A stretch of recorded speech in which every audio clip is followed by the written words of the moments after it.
Original one.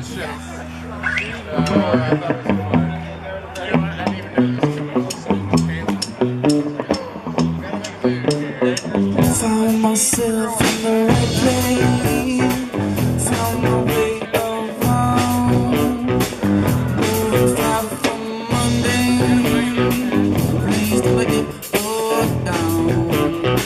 Found a room with a good view of what's to come. Found your wings and an old strings still. Damn right, I'm done with the groove.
That. This is about to be badass. No question. Oh man, I'm on it. Little Bill Withers.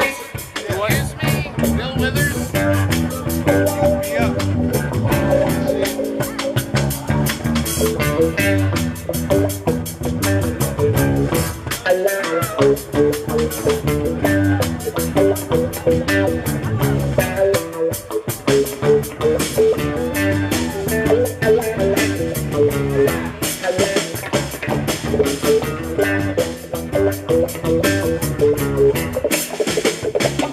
There's people in Tennessee who really need it. It's not just recreation for them.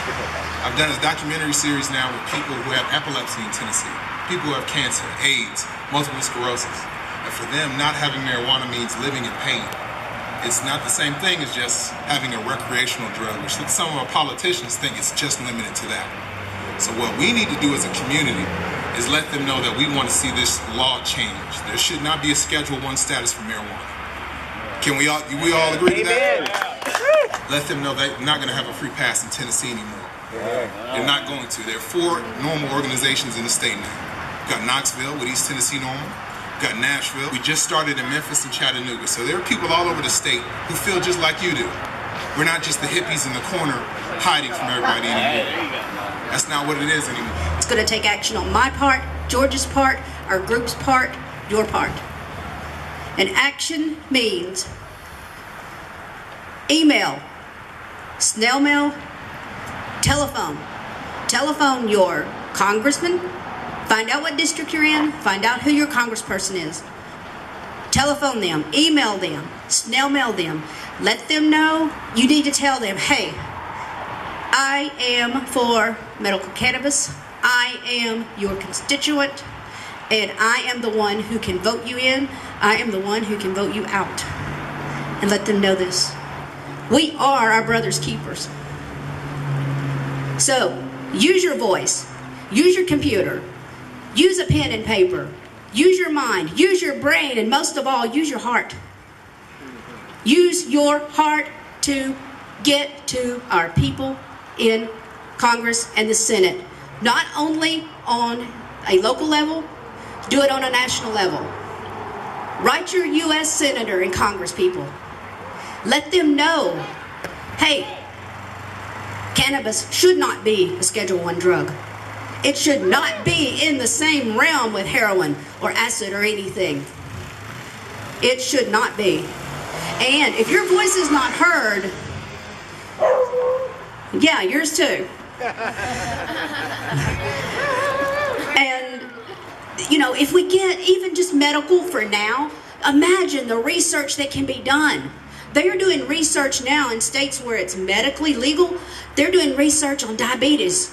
They're doing research on slowing down cancer cells.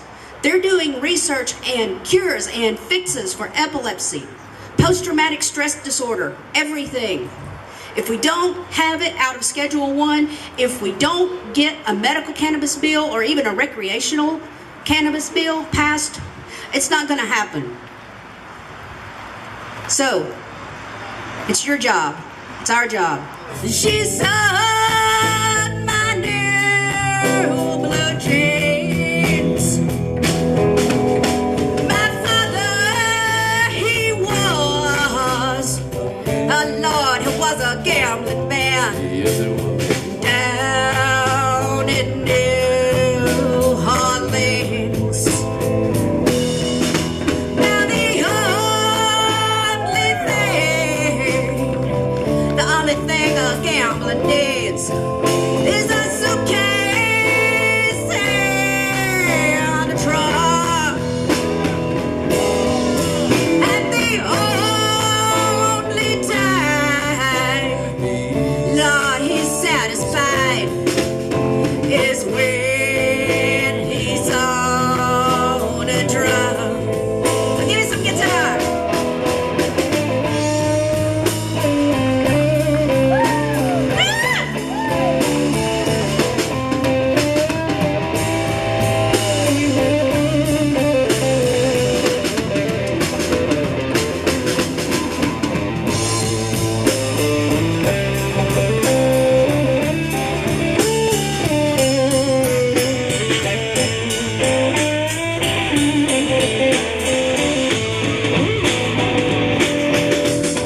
Now, mothers, go tell your children not to do what I have done.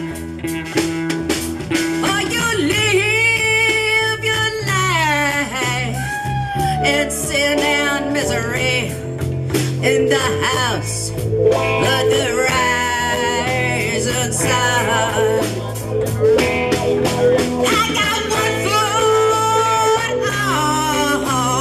on the platform, the other foot's on the tree.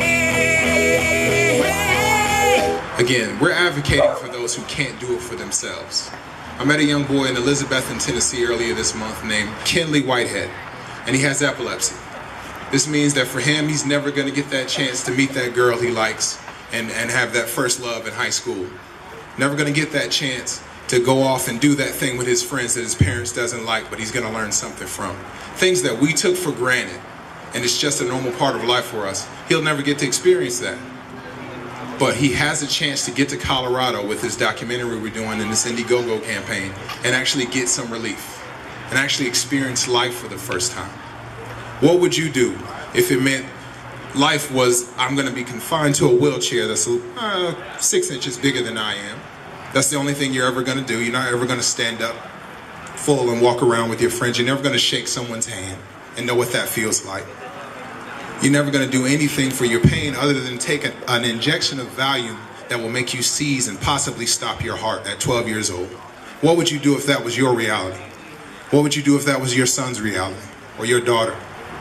In Tennessee, our representatives have made a decision that that's the best we can do.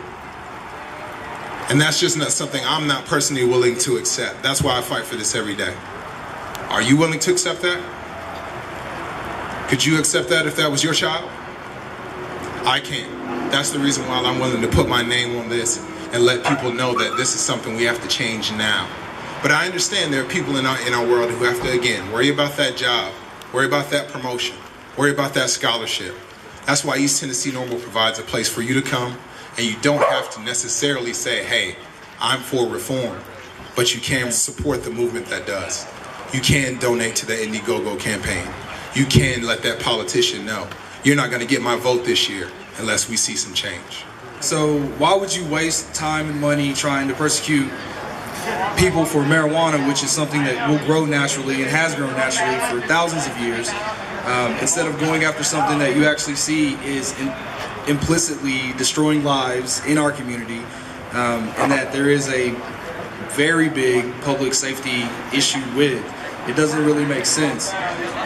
So when you look at polls and everything showing that as far as legalization is going, more and more people are behind it. And that's because more and more people see it's asinine to try to make something be illegal that there's not really any reason that anyone can point to scientifically and say this is why that should be.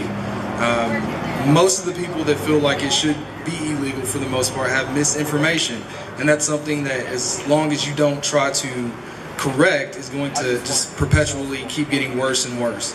So we're basically just out here trying to give, correct information, full information, so anyone that does have questions can just, see what the facts are. And, if you have the correct facts and still decide, I'm not someone that would advocate that, that's fine.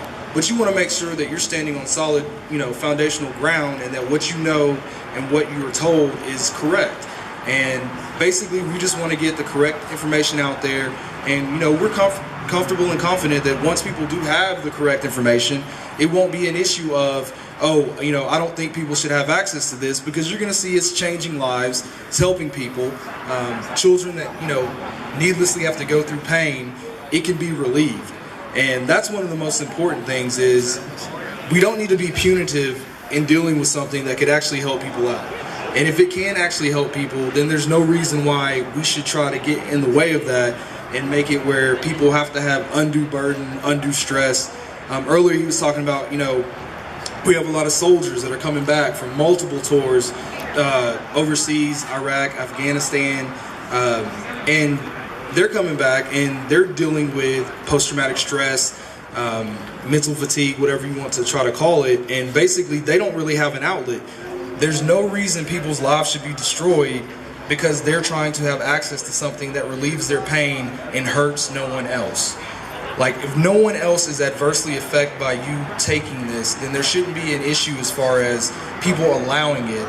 It should be allowed because it's a better alternative to something that might kill you. What do they need more studies for? We have 21 states that have already done this. Actions that states that are healthier than us have done. The healthiest state in the union right now is Colorado. That's mental, that's physical health. So they went ahead and made it full recreational. So if they can take that step and not have an exponential increase in children, consuming marijuana or driving while intoxicated, issues like that, and also at the same time bring in an influx of revenue that they have no idea how they would have been able to make without this process, it just seems like a no-brainer. It's something that we should do. It will help the schools, it'll help the people that need it, that are sick, and they won't have to move out of the state of Tennessee just to get help. So anything you guys can do, very much appreciated. Go to the Facebook page. We're on Twitter, YouTube. We've recently started a Tumblr page. So anything you guys can do to just reach out, help us out, very much appreciated. Like George said, we're doing this for the people that can't speak for themselves. Hey guys, my name's Brittany. I work here at Smokers Paradise. I actually came out and I told him, I was like, if you need somebody to speak, I'll be happy to come out. My son, who's 3 years old, he is incredibly intelligent. During my first term of my pregnancy, I was in and out of the hospital every week with dehydration from my morning sickness. I couldn't eat anything. I was already underweight when I got pregnant, and I lost about 30 pounds during my first month of being pregnant. And my OBGYN, who was the #1 OBGYN in the northeast part of the country, came and he told me, he's like, look, you've got like 3 options. He goes, I can put you on this pill that's gonna probably cause birth defects. It'll probably do all sorts of bad things. It'll make you tired, it'll make you sick. Or you could go smoke marijuana. He's like, did you smoke before? And I told him, yeah, but I quit because I thought it would harm the baby. And at this point, it was to the stage where I could have lost my son. I didn't know it was a boy at the time. It was pretty stressful. And he told me, he's like, you know, go ahead and smoke and see if that helps. So I smoked 2 or 3 times a day. It made me hungry, my weight got up, my nausea stopped, I stopped going into the hospital, and I had a beautiful, healthy baby boy, 7 pounds, 10.5 ounces, right on time. Now he's 3 years old, he can read, he can write, he knows all of his colors, numbers, shapes. He's one of the most intelligent and advanced 3-year-olds that I have ever seen, and I used to teach. So, I mean, marijuana isn't just a drug. It's not just something that comes out of the ground. It is a herbal remedy for things that people face every day. And working here, I have cancer patients, I have pregnant women, I have all kinds of people come into this store every day who are like, the medicines my doctor's given me just make it worse. I hurt so bad. Seeing these people and their struggle and knowing what I've been through and how much help it's given me. You know, at 13 I was diagnosed with chronic migraine syndrome. If any of you have ever had a migraine, it is some of the most excruciating pain you have ever felt. You just want to rip your own eyeballs out of your face.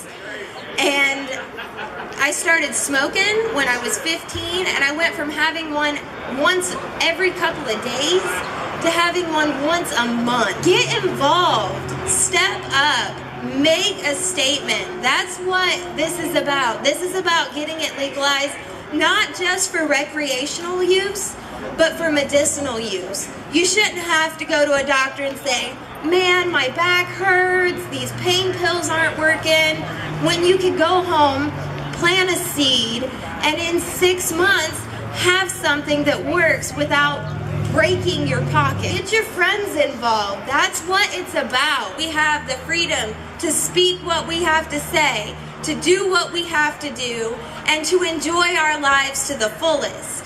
So why can't we? All right? So step up, find out how you can help. All right? All right. Thanks so much, Brittany. So we're about ready to go ahead and present our winner on the drawing. So I just want to stress to you again. Is that Michelle? Nope. Okay. I just want to stress to you guys again how important this is for people in Tennessee who don't have the voice that you and I do as normal people who can walk around on a 420 weekend, come into Smokers Paradise and deal with these wonderful people who helped us out. They don't have the freedom to do that. They have to stay at home and make sure every couple of hours they get this medication. They have to stay at home and make sure they get this treatment. They have to stay at home because honestly they don't want to come out of their house and let people see their situation because it could be something that physically scars them or physically has them in an embarrassing situation. Those people still are American citizens. Those people still should have a voice. And that's who we fight for every day doing this.